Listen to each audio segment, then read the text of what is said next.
What's up, guys? Good morning. Fox and Friends, as you can tell. I always try to find the shit that really matters. Now, before this happens, I'm putting this out here. This video is going to show proof that, of course, they've been passing out guns to just to civilians and everything like that, the regular citizens. But now they've taken away the age restriction, the age limit. So that means they're literally giving guns out to any and every citizen, no matter the age. And that means you got old people, the young as well. And I mean down to kids, little kids with guns. Now, it should never even come to this. So these Russian soldiers are going to wind up having to make a decision between themselves. Like, man, okay, this little kid got a gun, got an AK. He going to kill me or I got to kill him. I can't take the time to try to wrestle him down and get the gun from him. All right. And people could sit up there and say, I got into an argument with people over the last few days. Well, if that happened, which we had a feeling this might happen, that it'll be the same as the Palestinian and Israeli thing. No, it's not. The Arabs started that war with the Jews decades ago. They had those suicide bombers, young kids out there doing this. This is not the same situation.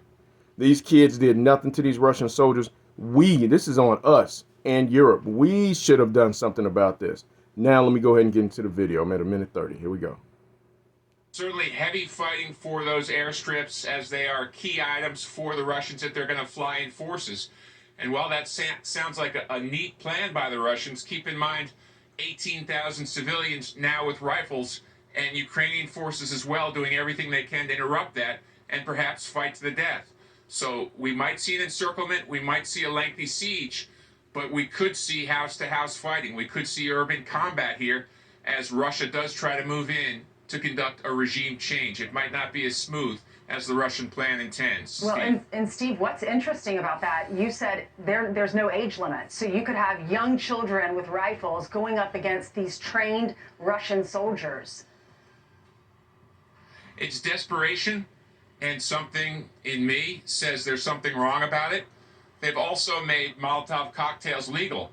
So they're saying to civilians, stay in your house, but make Molotov cocktails to throw at the Russian forces. Steve, what's the, I'm searching for the word, but enthusiasm among the civilians? I've seen some reports on social media of refugees being pulled out of their cars, that is, fighting age men being pulled out of their cars and returned to the fight, told to go back and fight the Russians. In Kiev, as you talk about these weapons being handed out, is that citizens lining up, hoping to get their hands on weapons? Or is that more the Ukrainian armed forces essentially conscripting the civilians? What's the enthusiasm level? Interesting. I think we see both extremes. We see men 18 to 60 who'd like to leave and who are not being permitted to leave because there's full mobilization. And we see people who are ready to give their life to their country. Some amazing examples of people outgunned, for example, on Snake Island, and just telling the Russians, cursing them off and accepting death for their country. So we've seen really extremes of behavior, people trying to flee and people ready to die for Ukraine. Absolutely. And those 13 border guards on Snake Island, the president of Ukraine said yesterday that they were going to be awarded posthumously the Hero of Ukraine award because they fought for their country right up till the very end. That video's up. Yeah, remember that, Charlie? Obviously, you sent this to me. Sent that to me last night.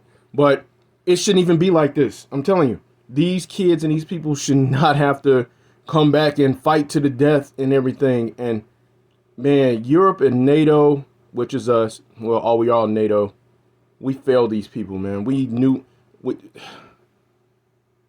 This is just an epic failure. And now all we're doing is sitting back and doing nothing. Absolutely nothing while these people are getting slaughtered. It's not even fair. But anyway, hopefully you guys get where I'm coming from, to where this is not just some other country. It has so many implications. I'm done.